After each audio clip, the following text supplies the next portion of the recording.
All right, good morning, everyone. Morning. Morning, everyone. Welcome to Toy Fair. Welcome to our Student Congress, Toy Fair 2026. We are so excited to have you at the show.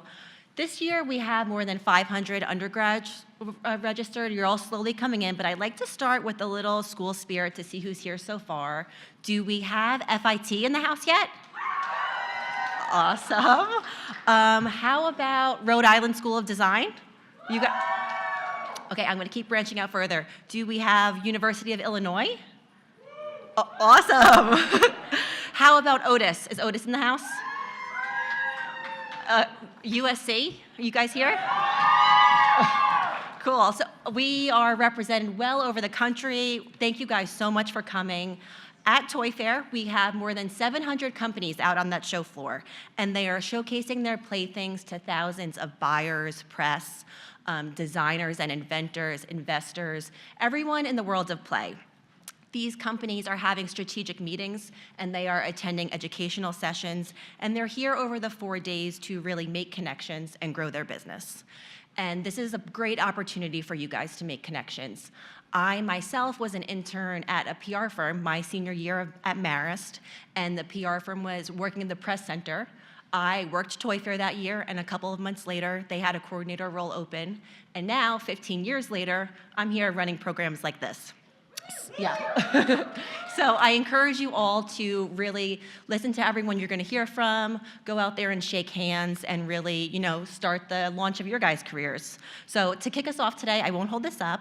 I'm going to introduce President and CEO of the Toy Association, Greg Ahearn. He's going to tell us about his career journey, and then it's going to be followed by a panel to really, you'll see this a small start of the wide scope of careers in the toy industry.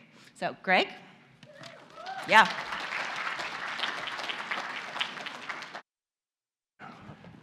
Good morning, everybody. So I get the great opportunity to tell you a little bit about one journey, my journey, and then there'll be panelists and they'll talk a little bit about their journey. I do it in a unique way, I kind of just take you a little bit through how I got here. And even I saw some faces that I've known that I've grown up with in this business. Jen, hi. And they're going to see some spots in this where they're like, oh, I remember him from there. But what you do in your life is you think about it this way. You think about a little bit about who you are. You think about a little bit about what you're about. And then you want to really get into the purpose, the why you do what you do. And I'm going to try to share that with you through a fun journey that's both personal and professional, because it's really hard in this world today to split those two things apart, right? You guys are students, but you have fun, you got friends, and that's really how the world works today. And so that's the way I try to talk about it a little bit, is put those things together of how my life in the toy world progressed. I've been in the toy industry, I think, over 34 years, right? And I'm only 27, so that's pretty cool. So who is this person? I use a map, right? What's a journey without a map? So I was born in San Jose, California, and it'll go faster than this, don't worry. I was born in California, so I'm a California kid at heart. But my dad grew up on the East Coast, and so I wanted to go experience the East Coast, so that's what I did. Is I went to school in Washington, D.C. at Georgetown University and had a great time and learned, basic domestic cultural differences, like dog isn't dog, dog is dog. Log isn't log, log is log, right? And sandwiches have 15 different names. In California, they're just a sandwich, but they're a grinder, a wedge, a hoagie, whatever it is, right? So you learn all these things about people in your life. So from there, I went to the big city and worked at an advertising agency for 2 years. It was kind of my dream to go work in the middle of New York City, right? And had a wonderful time, but being a Californian, I'm a little soft, and it took one day walking to the subway in the middle of a sleet and hailstorm where it was hitting my face so hard I had to walk backwards to the subway. And I said to myself, there's an easier way. I know this. I came from that place. And so that's what I did, is I went back to Southern California. So I went from Manhattan to Manhattan Beach, and I went to the University of Southern California. So go Trojans, right? And between my first and second year, I had the opportunity to do an internship. And that internship was at a place called Mattel. And this is how it all started, right? And that internship was with a group called LSP, right, Jen? Large dolls, small dolls, and plush. And so you can imagine a 24-year-old me doing market research of what are the best-selling accessories for large dolls, right? But what it teaches you, and what I learned there, is that you really have to understand your customer, right? I could have easily gone on Hot Wheels and said, I know everything about Hot Wheels. I played with Hot Wheels, right? But it taught me I've really got to get into the mind of the consumer and do the work both from a data perspective, but also really being a part of those focus groups and really understanding what those 7 core play patterns for girls are, and still are for the most part. I met 2 important women in my life. The first one was the first toy I ever got to work on by myself.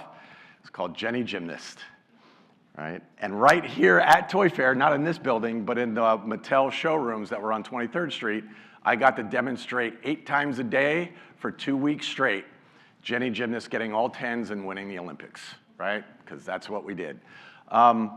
Incredible experience. Got to work with a woman who I have great respect for, Jill Barad. Many of you may or may not know Jill, but she was the CEO of Mattel and the first female CEO, I think, or one of the first female CEOs of a Fortune 500 company, and a member of our Hall of Fame. Another important person I met, and this is going to date me a little bit because I don't think this is totally kosher nowadays, but I met my wife at Mattel. She was a director of marketing on International Barbie. And we went out on our first date, and after our first date, I said, I'm leaving Mattel, and I'm going to go join a small toy company up north. And I left the big, safe confines of Mattel and all the cushy M&Ms and pretzels behind the 2-way mirror at all the focus groups, because that's the best part of focus groups, to a small toy company. This was a company that was probably doing $8–9 million when I arrived. It was 2 brothers-in-law that created this product. The one brother-in-law had kids that he wanted to teach to throw and catch. And this is the kind of story that happens in the toy industry all the time. And what he did is he said, you know, it's very intimidating. It bounces off their head. We spend more time playing chase than we do playing catch. And it would be great if it was soft, safe, and it didn't roll away. And so, and this is the God-honest truth, and a lot of you are designers, and so it's just the invention of things comes from all different places.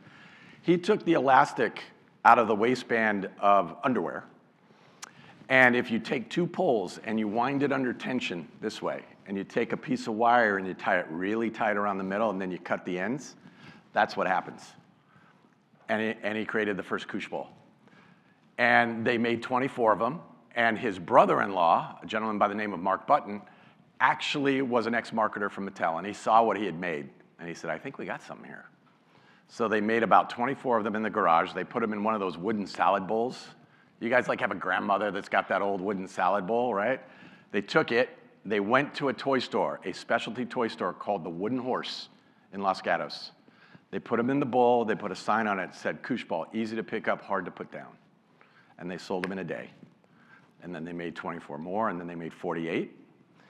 And then 6 years later, they sold it for $30 million to Russ Berrie, okay? That's how this business works. And I got the great experience of watching and learning how all this stuff happens. And so you get to have mentors in this business, and all of you are gonna have mentors in this business if you wanna join. And you learn a lot, and some of those folks are still very, very good friends of mine to this day, and they're walking the halls of Toy Fair. And it's fun when I get to run into them. Odds On, which was the company that started Koosh, got bought by Russ Berrie, and then this is what happens in the corporate world.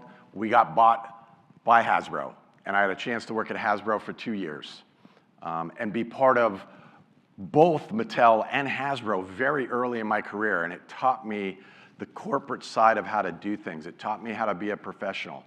At Mattel, I learned everything there is to know about how to identify and how to communicate very succinctly the benefits of a product, right? there's that single idea that every product brief has. And that is a 7-word statement that positions that product so that it's the only X that does Y. And when your brain thinks like that, you look at everything through that window and you can identify things that are truly unique or have some sort of special opportunity with a target market very, very quickly. Okay? So my wife and I went on our happy way, got married in New Mexico. But I, of course, wasn't satisfied of just living in California. I got a call from this little toy retailer called Toys R Us. Toys R Us, and this is a sad story a little bit, right? We know how that ends. But at that point, Toys R Us was a $13 billion Fortune 500 global company, both Toys R Us and Babies R Us. I had the opportunity joining that company to help start, and it seems very quaint today, the online e-commerce arm of Toys R Us, toysrus.com, back in the year of 2000. Raise your hand if you were born before 2000 in this room. Yeah, okay. So there was these things called AOL shopping, right? And Netscape. I mean, it's crazy. It looks nothing like it does today. But I got the opportunity. I knew toys, right? I knew a little bit about regular retail. I knew nothing about the internet. And I got a ton of experience learning about the internet. In its very, very early days, that still helps me today. On a personal note, we had the opportunity to adopt both our children. So this is my son, Jack, and this is my daughter, Morgan. And it was a great 12 years for us in New Jersey. Lots of ups and downs, both professionally and personally. I had an opportunity at Toys R Us to work in the online business. I then moved over and ran store merchandising for the stores. So that's literally figuring out what goes on what shelf and how the store looks. I then got an opportunity to run marketing for Toys R Us, and then ultimately came back and ran marketing and was the GM for the global e-commerce business at Toys R Us, okay? What I learned there is very simple, which is even if you don't think you're qualified to do it, which I was not qualified to merchandise a store, there were people that were 25-year veterans that when I took that job reported to me, and that's all they had done their entire career. You can't be nervous, you can't be afraid, you've got to look at it as a learning opportunity and then bring what you bring to the party, and don't try to be the authority in a space because you'll be unauthentic in that space. We also added some pets. We became that house. So the first pet to join our brood was a turtle. So raise your hand if you think you can tell me the name of my turtle. Just shout it out. What was my turtle called? Shelly. Who said Shelly? Nice. Nice. Okay. And then we added a gecko. What was the gecko's name? Close. Gecky. Come on. Shelly, Gecky. Then we had a snake. What was the snake's name? Snakey. We're right on it. We're rolling now. And then we had 2 cats. What were the cats' name? That's Nikki and Schroeder. Sorry. They already had names. They had names. They came with names. We adopted Nikki and Schroeder. And then we had our dog. Dog's name was? Teddy. Right? And so this was our personal journey. This is my personal journey, and you can see how it kind of fills out on both sides of the ledger. Getting a ton of experience professionally, but also trying to balance life, because that's what you all are going to do, right? You're students now, but you're all going to have these lives that are really important to you, and you got to find that balance in your life. So after 12 years at Toys R Us, I got another phone call from this company back out in California, and I said, I really would love to get back out to California with my kids. My extended family was there, and I went and worked for a company called Leapfrog. Raise your hand if you played with a Leap Pad or a Leapster or any, yeah. So I taught you all how to read, so that makes me feel good too. So check that box, awesome. This was an experience of really understanding a place that had an incredible value set. At Leapfrog, on staff were 4 PhD level educators. They weren't people we just called every once in a while. They were at our office every day. They were reviewing every book, every computer game, every license we chose. This company walked the talk of helping children reach their potential. And to me, it taught me the value of culture, right? Culture is critically important at any organization, really no matter how big or small. If you have just two people, if you have two people who culturally or from a value set don't match, that's gonna be hard sledding, right? Now imagine and multiply that by thousands of people. If you don't have alignment culturally around who you are and what you're about as a business, and you as an individual don't align with what that value is, that's where it's troubling. And I'll tell you a little story about another place on the flip side of that story. We added another pet. So this cat, what was this cat's name? This cat's name was Rocket, so it gets harder, sorry. Rocket because my daughter didn't have what she called her own pet, and she loved Guardians of the Galaxy. So, Rocket. And Rocket lived up to Rocket's name. Rocket liked to knock things off my bureau at 3 in the morning and jump from the highest part of our bedroom into the middle of our bed every single night. So, thank you, Rocket. And my daughter got into riding, and so we got a horse. And this horse's name, and it was Valentine's Day yesterday, this horse's name was Romeo, right? I know, every girl's like, oh my God, she had a horse, Romeo. Really, really cute. So, Leapfrog got sold. This is what happens in the toy world. A company called VTech, and if you go down to the meeting rooms, I passed by it on the way here when I was walking to this. VTech and Leapfrog are now one team. They saw the value of that brand. It fit what they do from a learning perspective, but they can have two brands that live side by side now at retail. So if you go to a Walmart or a Target and you go to the toy area and go to the preschool learning area, you will see VTech and Leapfrog right next to one another. And that's not a coincidence. What they did is they bought shelf space, right? They multiplied their space at retail by taking two partner brands, brother-sister brands, putting them together, and it gave them much more input, much more leverage, much more power from a retail perspective, right? And so you learn about how the business works in the toy world. Okay? Now, I call this my Sesame Street moment, right? Because one of these logos is not like the other, and this one doesn't look like any of the other ones. You guys all know Uber, right? You use it probably every day. I lived in California. I lived right in the middle of the Bay Area and still do. And I would go to these barbecues. And people would say, hey, what do you do? And they'd be like, oh, I work for Salesforce, or I'm at Google, or and I'd be like, I'm at Leapfrog, and I do toys. And they're like, oh, that's so cute. And I'd say I do marketing, and they'd say, well, you know, tech marketing's different, right? Like, programmatic marketing's where it's at. Like, it's like, that's, you don't really know marketing unless you do like tech marketing. So I figured I would try, and this falls in that category of challenge yourself and keep challenging yourself. It took a lot of interviews. I thought I was pretty established, but trying to change industries and go from the head of marketing of a Fortune 500 retailer that retails toys to wanting to lead marketing for a tech company in the middle of the Bay Area, it's a tough sell. I sold as hard as I possibly could at that point to find my way in. And I ended up being the head of marketing for North America for Uber. I will not mince words. This is the cultural moment where I got tested. Because I don't know if any of you read the book or saw the Showtime thing called Super Pumped, but it was about Travis Kalanick, who was the CEO. And the set of values there was, it was growth at all costs. It was get to the right answer, even if you got to break some eggs.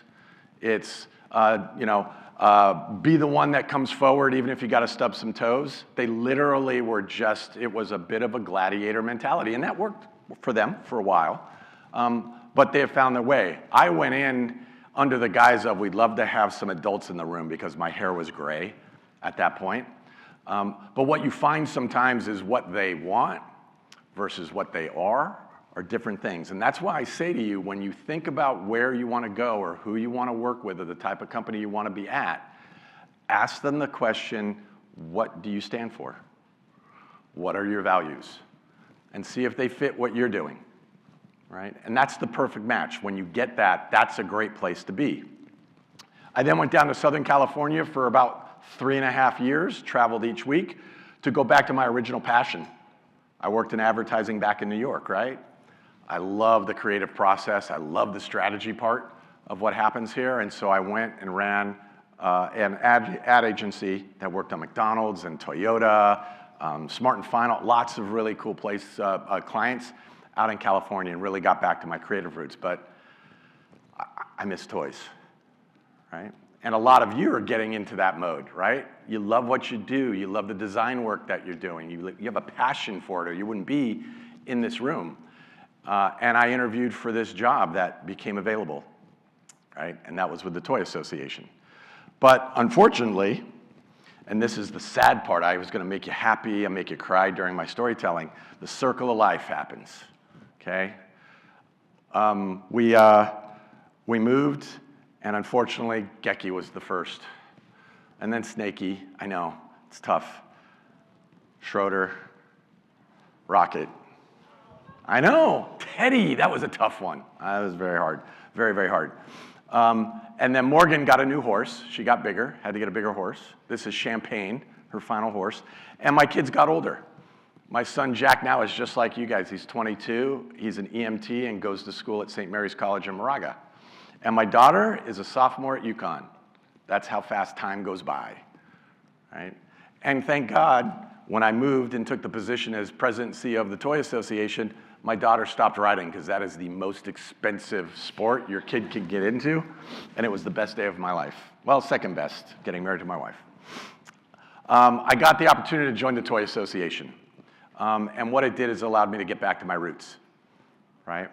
I grew up in this business. I get the opportunity to walk the floor at Toy Fair and see people that were assistant product managers that are now the CEO of some of the largest toy companies in our industry, okay? It gives me the opportunity to use those partnerships to advocate on behalf of the industry for tariffs, AI in toys, extended producer responsibility parts of what we're doing.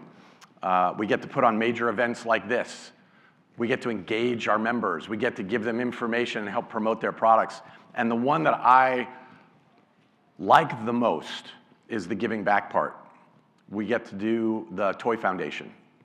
And the Toy Foundation, and not a lot of people know this, runs a one-time event every year called the Toy of the Year Awards. And if you haven't seen what won, they're right up in the lobby. But it's not really for the association. That is a fundraising event. We raised over $1 million in one night for kids in need. So that's the type of stuff we want as an association to continue to do as well. Oh, thank you. Board member, love you. So what's important, right? Oh, I'm right on time. What's important? First thing is friends and family and pets, right? Second is people and culture. Critically important. Growth and opportunity. Now this is important for yourself, but also for all those around you, right? Great leaders don't just look at how they can grow. Great leaders look at how they can make all of those around them reach their potential too, right? And that happens in all sorts of ways. And then lastly, it's about achieving success as a team. These are the things that are important to me as I've grown through the industry. So what do I believe?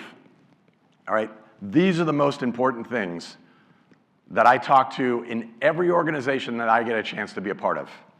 I think these 6 things are critically important. I will not go into depth in them because we don't have enough time, but I believe that if people come into a place with positive intent, positive things happen. People come in with a bad attitude, bad things happen. It's not that hard, okay? Effort and enthusiasm are free, right? Bring your enthusiasm to everything you do. You have to sweep up after a meeting. You have to vacuum the carpet at Toy Fair before everybody shows up. Do it with effort and enthusiasm. Because then when you're at the top of your game, you're at the highest level of your profession, you're going to remember what it takes and what it took to get there, and you'll apply those things to the job you have then. Trust the people around you, right? Mutual trust is critically important to success. Open communication, transparency, critical to success, critical to alignment. Lead by example. Don't ask people to do something you would not do yourself. And make it always about the team and the people around you first, okay? Second thing is have a process. This is a simple process. I have used this everywhere I've gone. Do a careful assessment. Even if you've got a project, to do for school, right? Assess what you've got to do, create a strategy around how you're going to get it done, execute on that strategy, and then look what you did right and look what you did wrong, so the next time you have that same type of project in another class, you'll do it better. Same process applies to business, okay? And then achieving success together. And these are just some basic tenets of how you achieve success together. And what I'll do is provide this slide, so all of the folks that you study with and teachers and deans of your school have this, and we'll make this accessible to you, okay? And then the last bit, right, is I told you it's about purpose or meaning. And when I interviewed for the CEO president job of the Toy Association, I was trying to find a way to express how I felt about it, because I felt it was the right moment at the right time and the right role for me. And I scoured the internet, and I found this thing called Ikigai. And it's a Venn diagram, of course, you're all designers. But it's a Japanese concept, and that it means a reason for being, the thing that gives your life purpose, meaning, or joy. And it unites all of these different aspects of a person's life: what you love, what the world needs, what you can be paid for, and what you're good at. And as those four things continue to intersect, they describe things that go on in your life, right? What you love and what the world needs is your mission.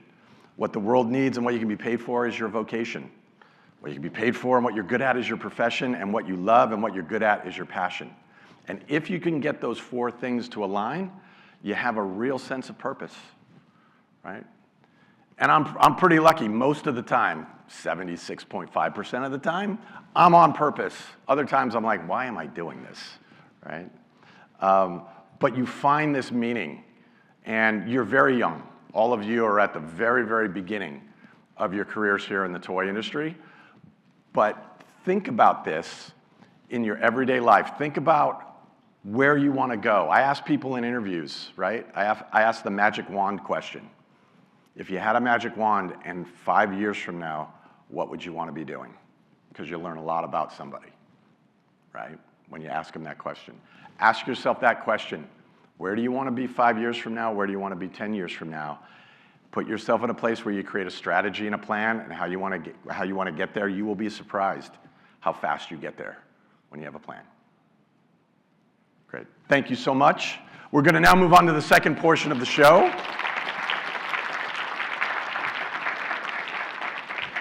We're going to hear a few more journeys. So that is my personal journey. I'm going to invite 5 people to come on up here with me and share their own personal journey. First is Ashley Mady, president of Zigazoo. Ashley. Second is Lauren Derse, CEO of Learning Express. So you guys have been in those stores, I'm certain. Thank you, Lauren. Third, Mark Garcia, External Innovation and Inventor Relations Manager at Hasbro. Mark, thank you for joining us. Rachel Griffin, co-founder of PlayWise Partners, one of the preeminent PR agencies in our industry. And last but not least, Brian Weiss, president of the Goliath Group. So welcome all 5 panelists. Okay, now I have to get my questions. So we're going to make this easy. We're going to start with introductions. So if you could introduce yourself better than I did, and talk about how you got started in your career and how it led to where you are today. So I'll start with Rachel, and I think it's on. Hello. Oh, hi. Hi, everybody. Good morning. You excited to be here? All right. So I'm Rachel Griffin, and I am, as Greg said, I'm the co-founder of PlayWise Partners. So we are a PR agency, and so we do everything from helping to get your product in a magazine like Parents Magazine or on the Today Show or with Live with Kelly. We also work with influencers to do social media content on TikTok and YouTube.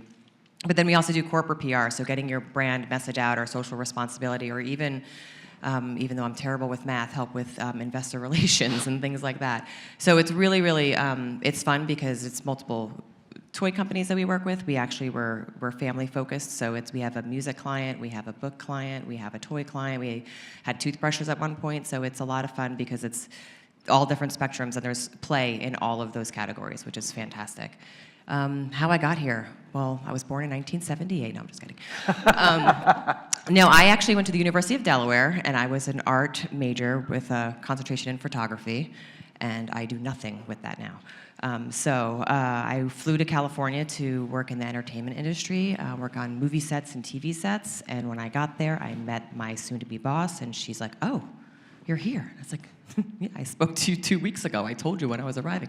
"Oh, I gave that job to somebody else." I didn't think a 21-year-old would fly across the country for a job. So I got in my car and cried, and my parents said, "You can come home." And I said, "No, everything happens for a reason. I'm going to give LA a shot, and I'll figure it out." Went to a couple of temp agencies and landed what at the time was a dream job with Haim Saban. He is the guy that created the Power Rangers. I was his executive assistant. I could walk to his office from my apartment, and I learned everything. And it was also in entertainment. It was kids. It was TV. So I got to see animation. I got to go on set and watch voice actors, do these great characters. Meet the Power Rangers. I mean, how cool is that? And then his right-hand man went to, at the time, a very small company called Microgames of America, otherwise known as MGA Entertainment, and I helped launch the Bratz dolls, and Isaac Larian actually just got into the Hall of Fame 2 nights ago. Yeah. So was there for 4 years, and then I started off as Mel's assistant, and then a position opened up in PR, and Dave Malacrida, who this will lead to later with the mentor question, but Dave saw potential in me being a bouncy person around the office and just integrating and chatting with everybody. And he said, "I think you should do PR." And I was like, what's PR? What is that? I had no idea. And he said, "Come over and I'll teach you and I'll show you the ropes." And then I asked Mel and I said, "Can I not be your assistant anymore and move over to the PR department?" He says, "That's a wonderful idea." And he blessed it, and I've been in the PR and the toy industry ever since. And Dave is still one of my good friends today, and he brought clients to us. We share a client through my agency, so it still works hand in hand.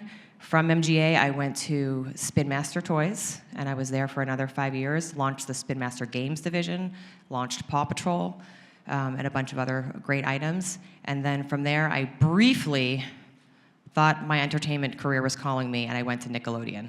I have to tell you, as a PR person, working with actors, with moms and dads and producers and teachers, and everybody responding, on a tweet has to get approved by 30,000 people versus a toy that I put on a set for TV and say, "Don't move," and then you have a kid you put on stage. "Well, what do I do?" Blah, blah, blah, blah, blah. It is completely different. I was like, I gotta get out of here. I need to back to toys. I gotta play. I can't handle attitudes. So I left Nickelodeon and I went to Jakks Pacific, and I was there for another 5 years, and that's also Frozen, licensing stuff, Star Wars, action figures, baby dolls, role play, you name it. And then from there, my business partner and I over the course, we had met and we had decided years when I was ready to do a PR agency, she wasn't. When she was ready, I wasn't. And we finally said, "You know what, let's do it."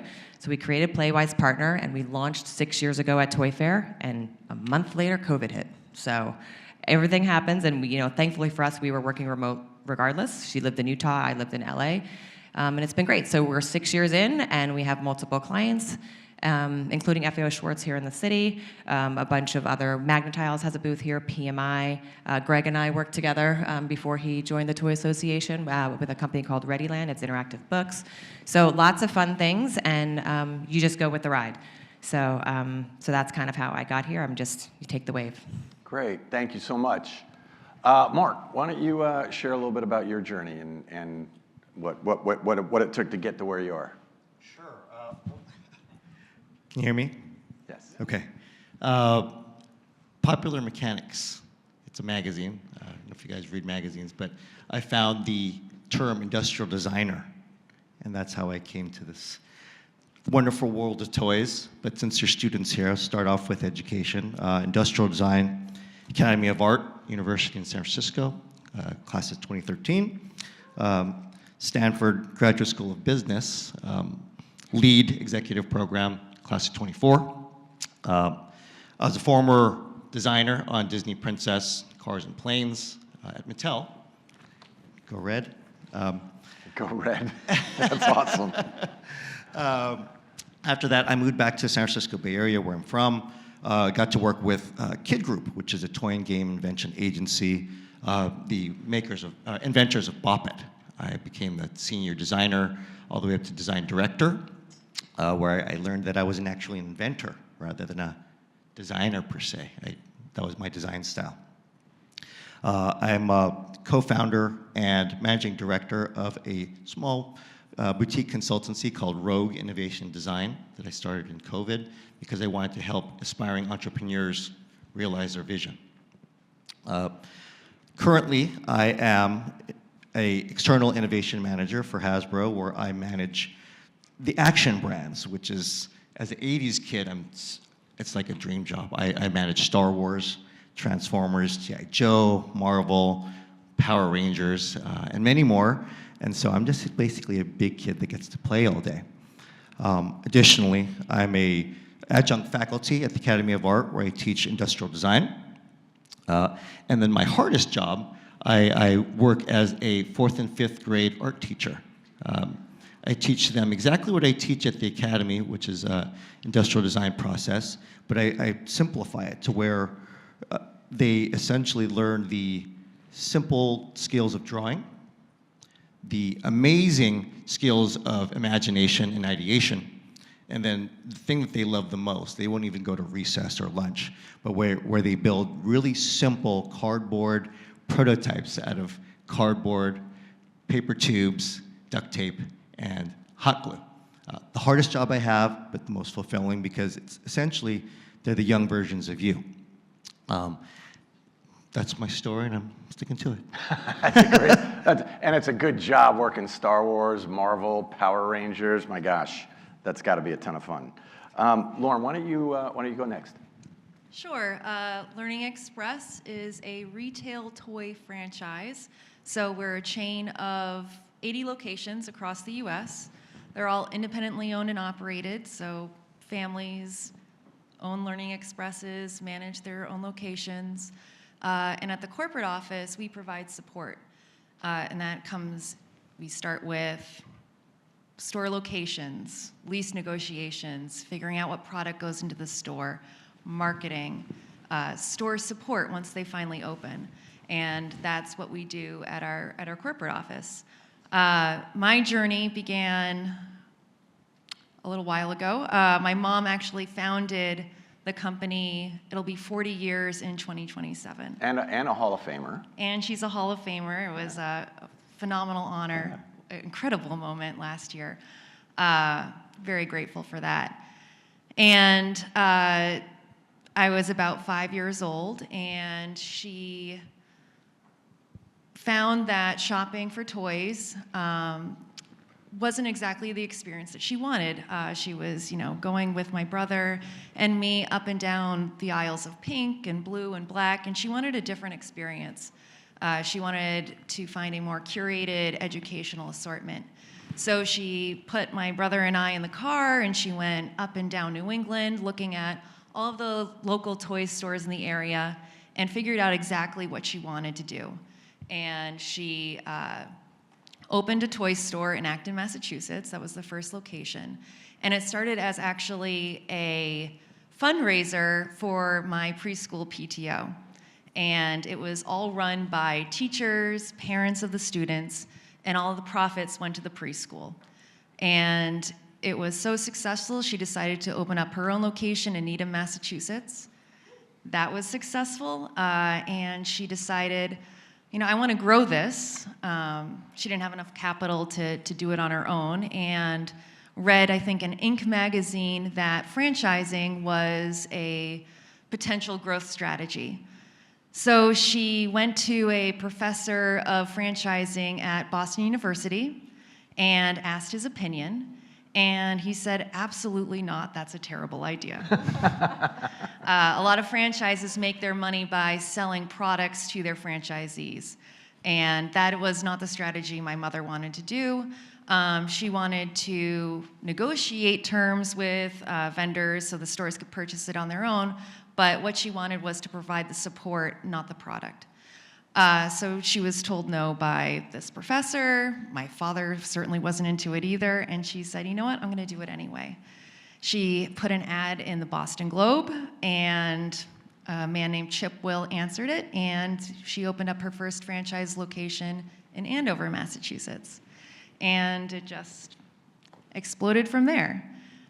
So now we're 40 years later, and my personal journey, I started as a toy picker-outer. I was performing inventories in stores that we had opened. I remember one Thanksgiving eating turkey dinner on the floor of a store in Saugus, Massachusetts, because we were trying to get open by Black Friday. Oh my God. So I always thought I was going to go into the family business. I went to school and got a degree in marketing, thinking I was going to go into the family business, and then decided that I was going to give a healthcare consulting a try. So after school, that's what I did for a number of years. I worked at GE. It was a great company. And I was basically a consultant, and my job was to make change. And if you're familiar with GE, it's a very big company and very, very difficult to affect change, at least rapidly. So that was not as fulfilling as I had hoped.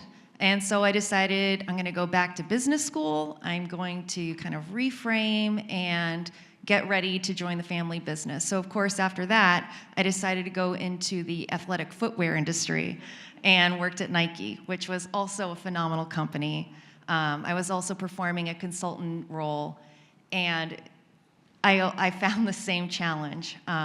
My job was to make change, and it was a difficult thing to do in a company so large.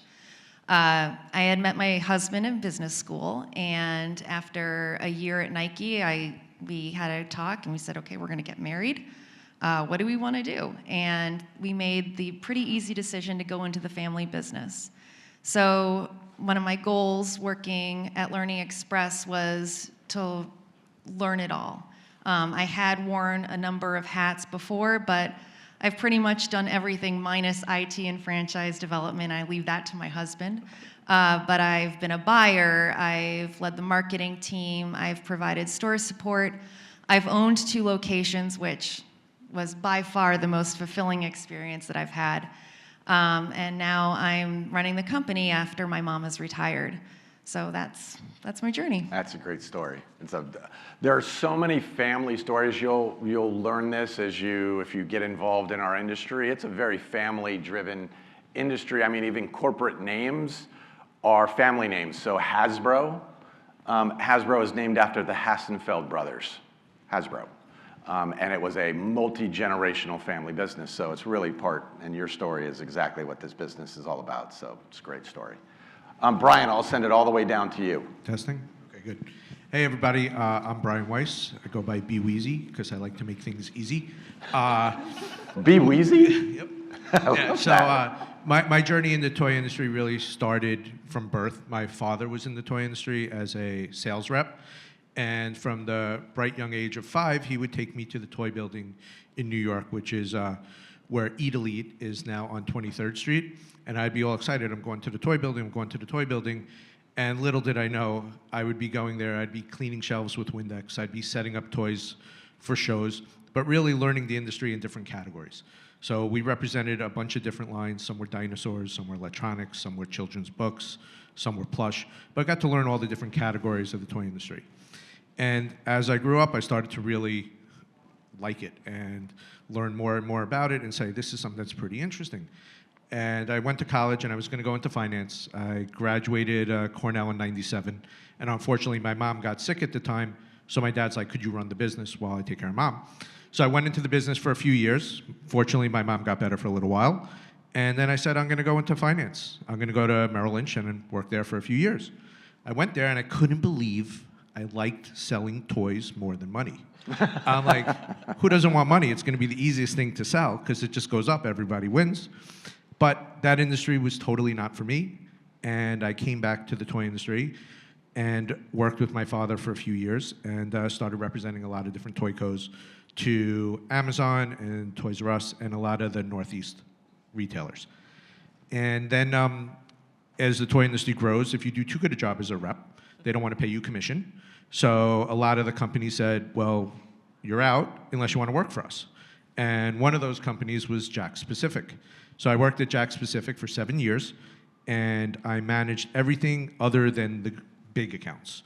So Walmart, Target, and Toys R Us at the time were considered the big three. Amazon was still pretty small, but growing. And I managed everything else. And I was traveling about 150 nights a year. And my wife was pregnant with our third child, and I'm like, I'm done with this. This is way too much. I want to see my kids grow up.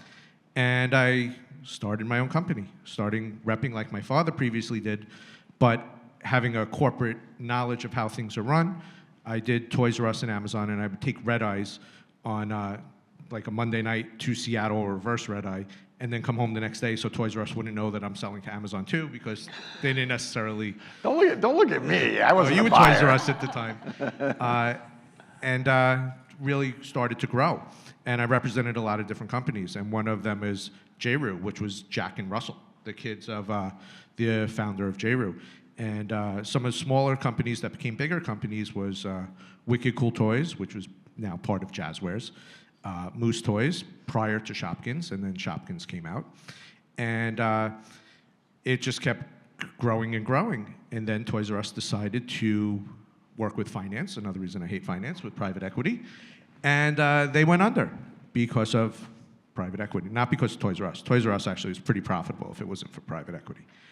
And fortunately, one of the companies that I used to represent, I really bonded with, and I got to run sales for Moose Toys. And I was there for 5 years. And then I got a call from Goliath. And they're like, why don't you come run North America? And I'm like, this is a games company that potentially could go into toys, where every other toy company wants to go into games. And toys is the easy part. So I'm like, okay, I'll try it. So I've been at Goliath for 3 years. And we've been growing it ever since. So it used to be just a games company, and now it's a games and toy company. And it's fun because we are afraid of no one. We do what we think is fun and what kids are going to love. And like this year, like we're launching a butt. Like what industry could you be in where you could just make a giant ass and put a face on it and sell it and think it has a chance to be really successful? It's just amazing. So that's my journey. Excellent. Thank you, Brian. Ashley? Wow, tough act to follow. I'm Ashley Mady, president of Zigazoo. We're the world's largest social network for kids, so think safe TikTok. And I need to rewind all the way from the beginning. I'm a designer by trade. Went to design school. My work was a lot more colorful and more commercial than all of my colleagues, so I knew I wanted to get into toys, candy, cosmetics, something really fun, trend forward. I had just gotten engaged at the time, and my husband was running a business in South Florida, so that's where we had to be. And I found the one toy company that was in South Florida and was on a mission for them to hire me. Well, guess what? I called them, emailed them, applied to every job that was open, and got in touch with no one. So on my spring break of my senior year, I got dressed in a suit and just showed up at their office and dropped off a whole design kit, and 20 minutes later got a call from the head of creative, and I was in their office interviewing the following day and landed the position before I graduated. So be bold, if there's something you want, chase it. And I started off in the design department thinking, this is gonna be the most creative thing ever. And I was doing licensed product lines for Care Bears and Trolls. And what I learned very quickly was you're basically taking style guide art that someone else created and applying it to packaging, which could put me to sleep. So I came up with an idea and knocked on the door of the one of the co-founders' offices. And I said, I have this idea, I want to pitch. You know, I'd never done a pitch before, so I had, seen how advertising agencies did it on TV, so I had boards and packaging and all sorts of stuff. They called in leadership, and I did the presentation, and Jay Foreman, one of the founders of the company, basically said, you don't belong behind a computer, and moved me into marketing, said, you're gonna develop this line, and we're gonna put you on this little tiny fashion doll brand, Hannah Montana. And so had, some very lucky breaks very early in my career. I also believe you create your own luck. Then the toy company that I was working for got acquired by Jakks Pacific, and decided we're going to close our Florida office. So I cried. And then tried to figure out what I wanted to do next. Ended up starting a company at the age of 25 because I learned I want to create the brand, right? Like, who created Care Bears? Who created Hannah Montana? I want to do that. And so had a mission to do that myself. I ended up licensing a brand called Scanimals to Wicked Cool Toys. And that was in 2011. QR codes. No one knew what they were at the time, so it stuck to the shelves. But very important for the story, just that you gotta try. Some things are gonna do great, some things not so much. Ran that company for close to 10 years, and then ended up joining a company called Basic Fun. But the way I got there is kind of crazy. I licensed 3 of my IPs to a Canadian company that got bought by my first boss. And so I ended up there running marketing for the company. Then I hopped over to It's Sugar. They're the largest specialty candy retailer. Got a glimpse of retail, and it's wild. You know, it wasn't just create the product and the big idea. There's a whole retail operation to run. And then got approached by one of the guys who founded Wicked Cool Toys, who brought Scanimals to life. He had invested in this tech company, Zigazoo, and was like, you need to join this company. So anyways, the adventure that you go on is wild and super unexpected, and also got very involved in the industry along the way. That's a great journey. Lots of different stops. I think what you're seeing here is the way you start is not necessarily the place that you land, and what we spoke about earlier is say yes to things that may not necessarily fit perfectly, and particularly getting your first start within the industry, just find your way in. Right? Find that first job, because sometimes the folks that work at those places, they're good leaders, and they will see your talents and they will find the right place and work with you to kind of foster those talents with you. So just find your way in. We'll go a little more round robin now. We have sales, PR, industrial design, retail, and social media and marketing and networking. Can you talk about the skills that you look for, that the folks in the audience would have, or what you would look for somebody who's going to start in the toy industry? If they were interviewing, what are the things that you would look for in a young person starting out in the toy industry? And anybody can go first. Enthusiasm. Self-confidence. I mean, when in sales, you see people, they give you weak handshakes. They don't look you in the eyes. Like, you need people who believe in what they're saying, because we need you to believe in the products you're selling. So I think it's really important that you have that self-confidence. And also that now it's so much harder, because it's not just relationship selling. You need to be analytical. You need to be able to plan. You really need to be the full brain. There's four segments of a brain if you do like the HPDI. There's the creative, the analytical, the planning, and then the emotional. So for me, I'm looking what type of brain am I dealing with, and then will they complement my team to give us a full brain so we get to look at everything from every angle. I agree with that 1,000%. And I am a big believer of rolling up your sleeves and getting dirty. I will be in a gown on the floor mopping something up if it's spilt, building booths together at a higher level, sweeping the floor when I was just starting. You're never too good to do the job to get it done for the benefit of the team, and that's the people that I look for. Like, no matter how old you are a team player, and you participate and you get in to get the thing done, and it doesn't matter what it is, you're gonna do it. And I would say resilience. You have to. The toy industry, at least from a retail perspective, is like a roller coaster. It is so trend based. And not only if there's a trend, but just the year itself, we have a little blip at Easter and then a huge one at the end of the year. And so you just need to roll with the punches. You need to work hard, roll up your sleeves. Ideas. I'll follow up with that. God, I hope you were going to follow up. I was like, come on now. With development becoming so automated, just applications, AI, et cetera, it's the ideas that you could come up with that'll set to differentiate yourself. When we ask for thoughts, make sure they're heard, make sure you chase them and drive them, because innovation is what can set you apart from everybody else. Yeah. I'll just build on yours, the get your hands dirty and get in there. When I was at Toys R Us, we were looking for a new creative director to run all of creative, all the advertising and the TV and all the store visual, et cetera. And I interviewed this gentleman, and he was like perfectly put together, man. His tie, like the whole thing. And I said, you do realize we're like a toy company. We print newspaper inserts on like the worst paper that's ever been made on the planet because it's the cheapest way to do it, right? And I said to him, my biggest concern is, will you be able to get your hands dirty? And he was a creative guy, and so what he did is he went home and he did pottery as a hobby and took a picture of his hands super dirty and said, I have no concerns. I get my hands dirty all the time. And I saw that, and I knew immediately this was somebody that got it and understood. And that's the kind of thing, is you need to be able to get involved. You need to show them your creativity. You need to show them your spark when you get that moment. When you sit in the room with those folks, is show them your passion about who you are and what you're about. The question or the comment came up about mentorship. And we've all had mentors. I've had multiple mentors in my career.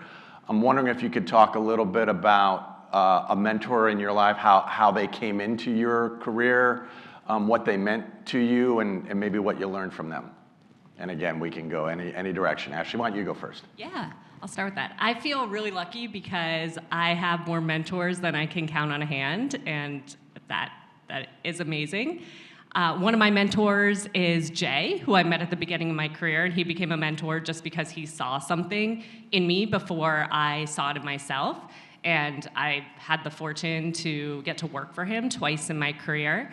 And then I also got super involved in this organization, Women in Toys. So when I went out on my own, I learned, all right, my network had exploded because the company I was working for had, it acquired multiple companies, multiple people were moving around different places. Someone told me about Women in Toys, and I got involved, and I kept meeting these powerful women who connected me to other leaders, eventually ended up becoming president of the organization as my volunteer job, and through that, got connected to many people that I'm proud have been my mentors today. And then also, as I got into inventing, I met the founder of Furby. His name is, or he's a co-founder, Richard Levy, and he has given me a bunch of guidance in that space. So, and your mentors can change too. As you grow and evolve and end up in different roles, you need different things, so you always have to seek somebody who's done it before so they can show you the mistakes that you can make so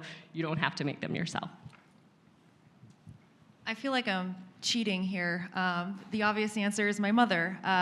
She's a serial entrepreneur. Before I was born, she had opened up her own tile and kitchen design shop. Before that, she had been working at National Geographic. She moved to Boston. She wanted to get a job, so she went to a temp agency. And there were no openings anywhere except for a bookkeeping job at a tile shop. My mom had never used any kind of bookkeeping. I don't know if she even balanced a checkbook. But she's like, yes, I know that program. I've done this before. Give me the job. And she figured it out. In addition to that, she learned the tile industry, which she had not been familiar with either, and ultimately said, you know what, I enjoy it. I think I can do it better. And she opened up her own kitchen design and tile shop, where she met my dad. He was a customer, and he bought the tile but didn't trust a woman to install his tile. So she said, okay, fair enough. You can install your own tile. And he's like, and in fact, I'm painting my father in a terrible light. He's really a great guy. He's like, in fact, throw in a pair of knives. And my mom's, because they also sold knives. She's, okay, nice carbon steel knives. The installer ruined the kitchen. My mom ended up having to uninstall it, reinstall it, and then my father said, and also these knives are rubbish. I don't know if anyone is familiar with carbon steel, but you have to dry it immediately. They came back all rusted, and my mom said, fine, I'll take them back. Those knives are still used today in their kitchen. Oh, that's fantastic. But after that, she started learning Express. I mean, I've been exposed to her work ethic my entire life. She'd be, late at night at the kitchen table, working hard.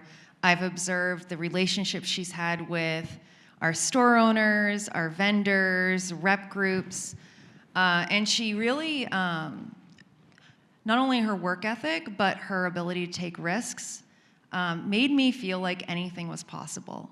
I never felt like I was limited to anything, and that was really inspirational for me growing up, going through my career. So my mom. That's a great answer. I think the toy industry, I think it's really good for you guys is mentors are like always willing to help people in this industry. Like no door, like you say with Ashley, with Jay, like always available. Like for me, I worked at Moose, Paul and Manny were always available. At Goliath, Adi and Jokinen are always available. So it's really cool. It's really cool how the industry helps everybody in terms of mentorship.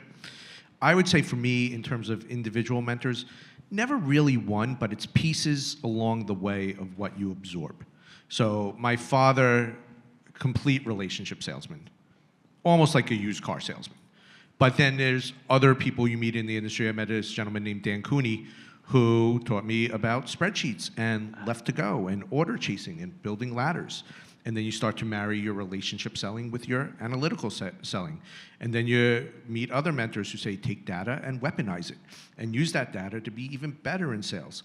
And then you see people with work ethic. There's a gentleman named Carmine Russo who ran international for Jack Pacific. And I would see every day he'd get in at 7:15 in the morning. So I would start getting in at 7:15 in the morning. And it just teaches you, work hard, do all these different things, and you start to absorb and you learn from everybody. And that sort of shapes who you want to be. But at the same time, when you're going through your industry, you should learn who you do not want to be. What don't you like about people? How do you see how they react poorly or others react? And use that almost as a reverse mentorship for how you want to grow and develop as an individual. Because I think it will be really helpful for you guys throughout your lives. Similar to how Ashley was saying, how somebody at her first job, saw something in them. That is what happened with me with Dave, who at MGA, and he saw that PR was more my thing than being an assistant or being behind a computer. It was more being amongst the people, pitching, interacting, and hands-on experience and things like that. And he is just a super fun guy, and so he reminded me every day, like, we're in the toy industry, and this is all about being fun and having fun. So it was great, and being at MGA was a learning experience because actually my entire in-house career, they're all entrepreneurs. Jax, MGA, and Spin Master are all entrepreneurs, whereas you guys came from Mattel and Hasbro, which is very corporate. This is the opposite of corporate. This is like throw stuff at a wall and see what sticks, versus like waiting what you're throwing on the wall. Let's do the pros and cons of the color of what we're throwing on the wall. This was like, let's just quantitatively test. Let's just frickin' throw it and see what happens. So it's very, very great. But there was a massive lawsuit, which I'm sure everybody knows, the Mattel versus Bratz lawsuit that happened when we were at MGA. And my second mentor was my frenemy at the time. Her name is Sarah Rosales. She's now SVP at Jazzwares, but she at the time was doing PR for Mattel. So we would see each other and like nod and hey and da-da-da-da, but at the same time, we're pitching press to say Mattel is wrong and MGA is wrong and all of these things. But when there was an opportunity to go to Jax, at the time, I wasn't even looking to get back in the toy industry, but I heard Sarah Rosales was at Jack Pacific, and I was like, whatever the position is, I don't care if you down my title, I don't care what it is. If I can go work for this woman and learn from this woman, master of corporate PR for 20 years at Mattel, I'm learning. You drop me down to a coordinator position, I don't care what it is. This is the person I want to learn from, to your point. Like, you find the people that you inspire from or don't inspire from and track them down. And I wanted desperately to learn from her, and I was there for 5 years, and it was the best thing. But what I appreciate most about both of them, and another woman, Elizabeth Werner, is they've been in the industry for longer than you have, and so they can pick up sparks that are in your personality, or how you maneuver something, or how you speak to somebody, or how you engage with somebody, and they're like, oh, this is for you, this is for that. And they got me to start doing TV stuff. So when there was a donation on TV, it's like, Rachel, why don't you do this this toy donation. It's going to be 30 seconds and just say how grateful you are that MGA is donating toys for children in need, and on behalf of MGA, like, thank you. And I started doing those things, and like they were pushing me to do more stuff. And then Elizabeth was a toy expert for QVC and went over to CBS, and so she called up QVC and said, I have a new toy expert for you to do for QVC. And so now I'm a toy expert on QVC from doing TV stuff that these 3 people kept pushing me for. I'm a spokesperson for the Toy Association doing, you know, TV segments for them, doing one on Tuesday morning. If you're around town, come to the Magnetiles booth and see me live in action. But it's fun when you find these people that find things in you that you didn't even know existed.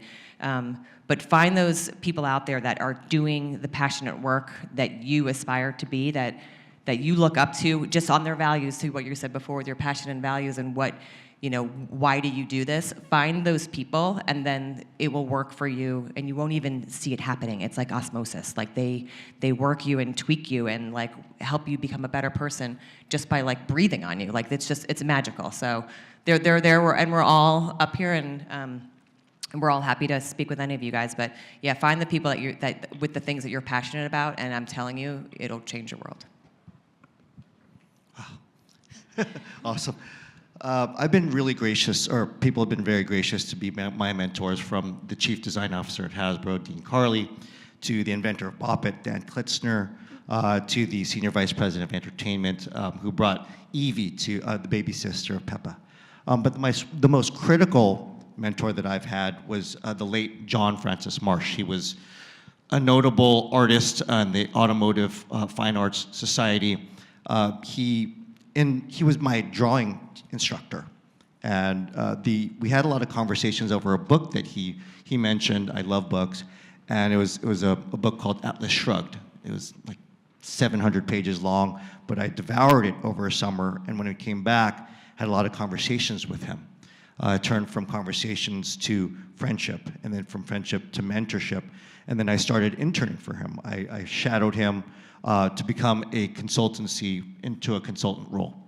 But after working together for a while, he saw my energy, my style, the way I drew, my enthusiasm, and he basically said, why don't you try toy? I had no idea toy even existed in terms of a design path. And when I tried it, I fell in love. I haven't worked a day since. It's basically been play. And after that mentorship, I got an internship with Mattel the next summer, and the rest is history. But the reason why I say John is the most critical is because had he not suggested this toy thing, I might not be here. I might not have had the mentors that I mentioned earlier. And so it takes, to your point, a mentor to see who you are and point you in the right direction and get you on the right path. Great, great.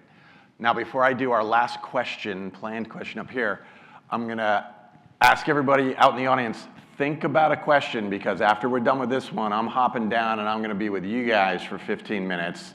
I want hands raised to ask any question you want to ask. This is such an opportunity for all of you to ask that question that you've been dying to ask of somebody that lives it and breathes it and works it every day. So think about that while we're answering the last question. So the last question I have on my handy dandy phone is, what do you guys find inspiring or exciting about being in the toy business? Because they all want to be you, right?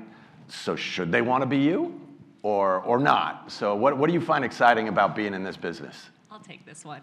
I just love that we are an industry that smiles back, right? Like, I've always been a happy person, optimistic, fun, and I find that that's what this industry attracts. And over my career, I've gotten to dabble in many different industries, and they are not the toy industry. They are not these people. So I encourage you, in the rooms you're in, look around them and say, do I want to be like these people? Do they embody the spirit and the values? And I would just say that the toy industry, it's the people.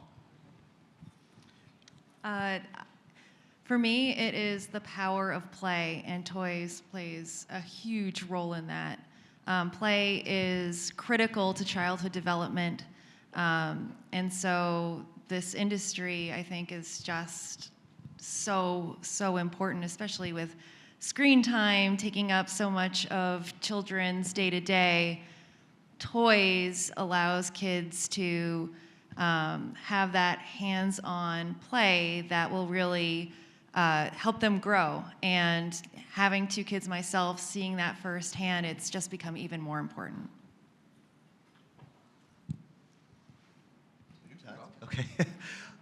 The most inspiring thing that I've found recently is the emergence of the smaller team, like the Labubus or the Smiskys. These artists, they're developing products that are becoming hits and creating new brands that, quite frankly, have larger companies like Hasbro or Goliath scratching our heads and like, how do we do that? And I think this resonates not only with me as an entrepreneurial spirit, but also with you out here as creators, because you can be that next brand, and it's quite inspiring to see that it can happen. Yeah, that's so true.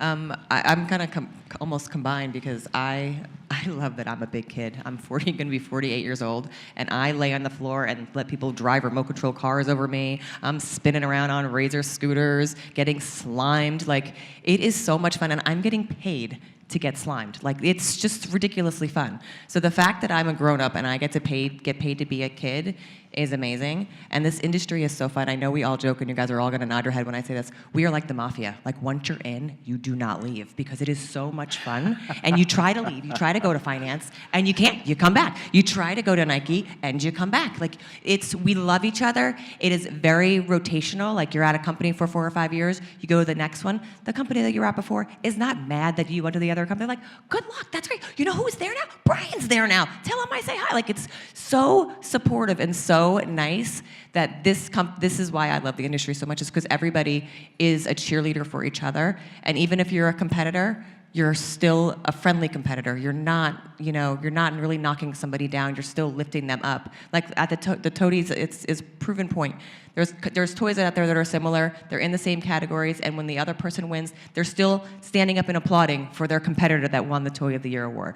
So that is what I like this. So if you want a camaraderie, big heart, big hug, cheery, smiley, cheer for you back, like Ashley said, place to be, no matter whether you're a receptionist, a designer, a lawyer, a finance guy, which, by the way, I know you said finance, so I'm just going to tell you this quick story. My brother's in finance, and he came to visit me one day, and I was on the floor at Spin Master trying to get an Air Hog remote control helicopter to fly, and this is when we were launching Bakugan, and Bakugan is a ball that you roll onto a cart and it has a spring open. And I had a TV segment the next day, and I was like, frustrated. He opens the door, he's like, what are you doing? I'm like, I can't get the helicopter to spin and do the loop that I needed to do, and the Bakugan, I'm rolling it too fast that it's not landing on the card properly to pop up. And he's like, this is your day? Yeah, and I was yeah, like, yeah.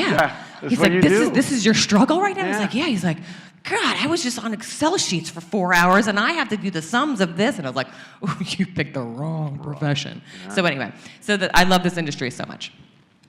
We do all root for everybody to be successful in the industry, which is great. Although I think we should have won the Toady. Just putting it out there. I would say we're all kids still. Like, I'm the oldest 5-year-old I've ever met. You could ask my wife; she'll say she has 4 kids instead of 3. But what I really love about the toy industry is it's not boring. Like, imagine selling toilet paper or paper towels. I'm sorry, that's miserable. It's just a share shift in what you could do. But in the toy industry, you could be a nobody that nobody knows and come up with the best toy ever. And all of a sudden, everybody knows what's happening. And you have the hottest toy. And you have the ability to do that. It's like, you really don't get lucky. You make your luck. You put yourself in the place. Like, Ashley knocked on the door. She got the interview. She got herself in the industry. You really make your luck. And this industry, if you have that will and that drive, you will succeed. That's fantastic. So now it's your turn. I'm going to hop down and try not to kill myself. So just give me a sec. Okay, I did it. We'll go front row first. Excellent. And introduce yourself, please, before you do. Okay. Hello, my name is Graylin, and I'm a junior in industrial design at Appalachian State University. Go Mountaineers! So one of the things that we're focusing on, especially now, is getting internships. So I would love to hear from any of the 5 of you, any key core memories of internships, any advice, just anything of the sort. Because I know you got the Mattel internships and all that kind of stuff. So just anything that you can provide for us, that would be great.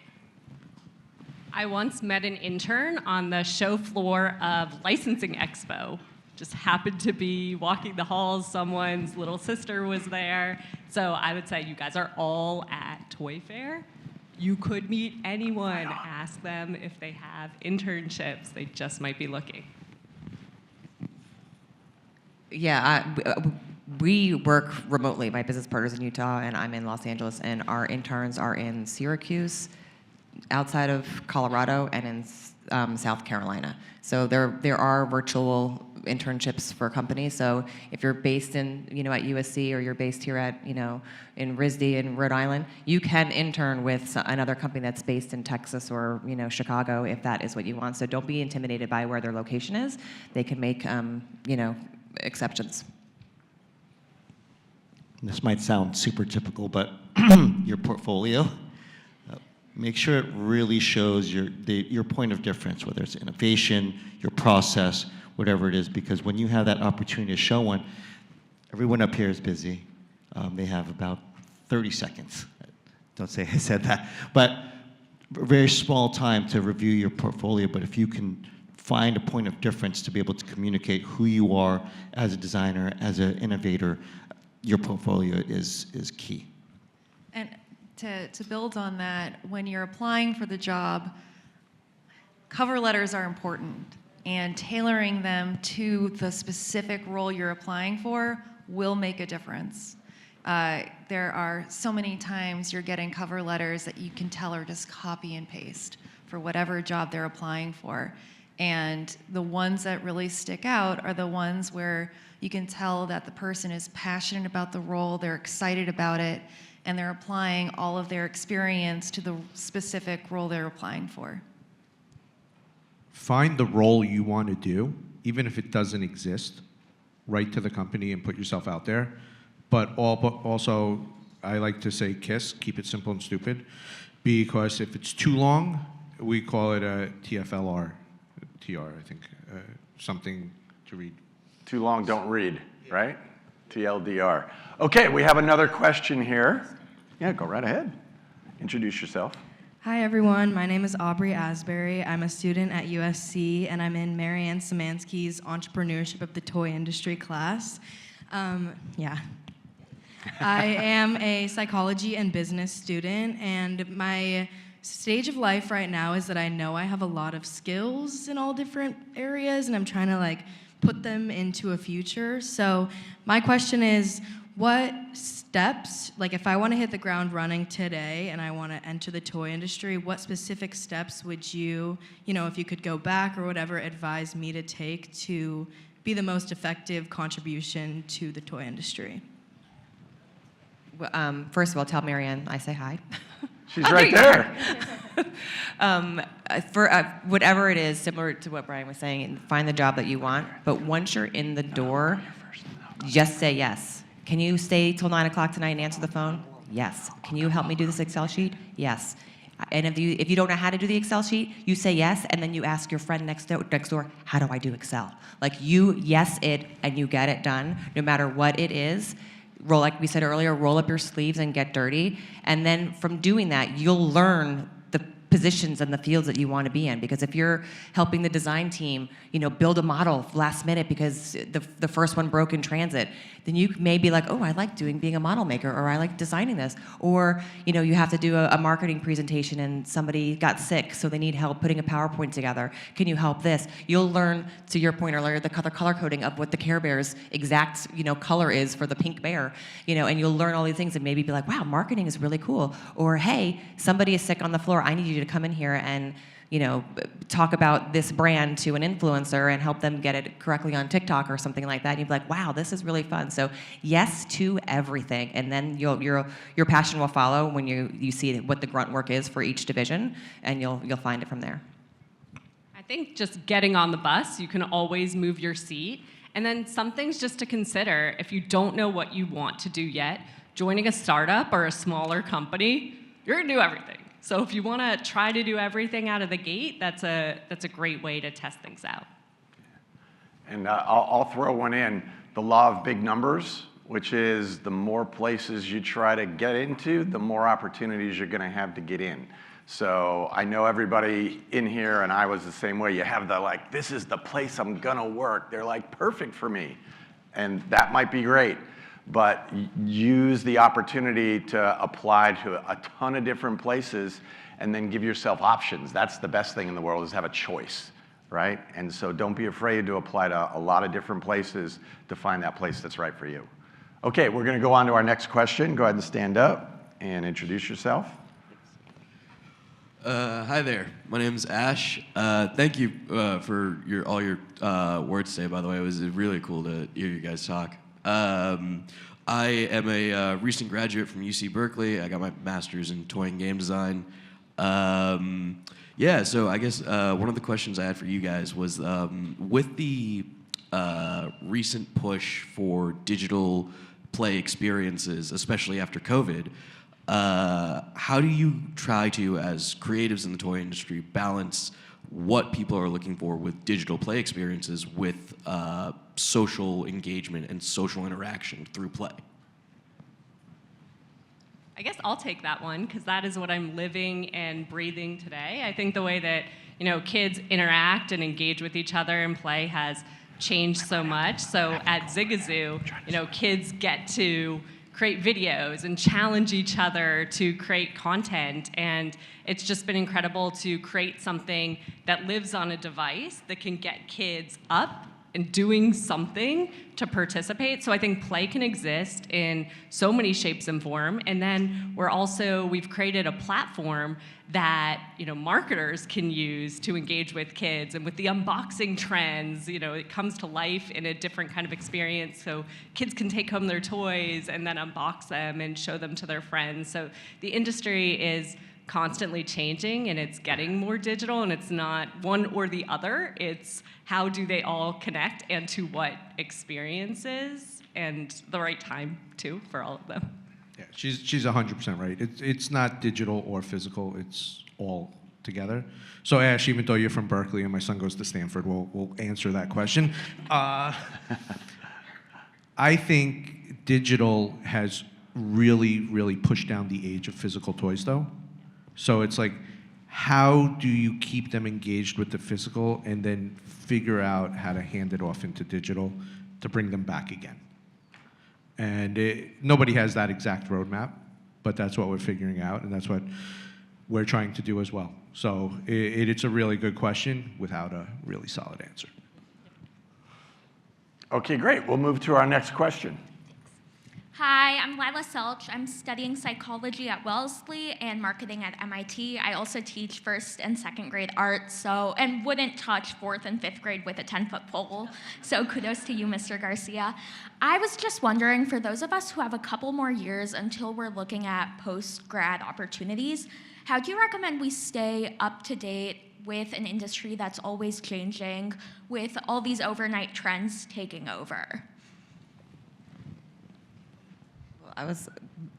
Women in Toys is a great, and the Toy Association, they have regional get-togethers all the time. So depending on where you are, New York, Chicago, DC, Boston, LA, they're almost monthly networking events that you can either learn from marketing people or from buyers, or just have a powwow or have a game night or have a vision board night, and have updates. So check out Women in Toys, and men, you can also join. It's not just for women, but for regional stuff, there's that. The Toy Association itself, they have Toy News Tuesday. They send out an email blast every Tuesday with everything that has updates, from tariffs to CEO news to trends to new product launches and things like that. So those are two just off the bat that I can think of.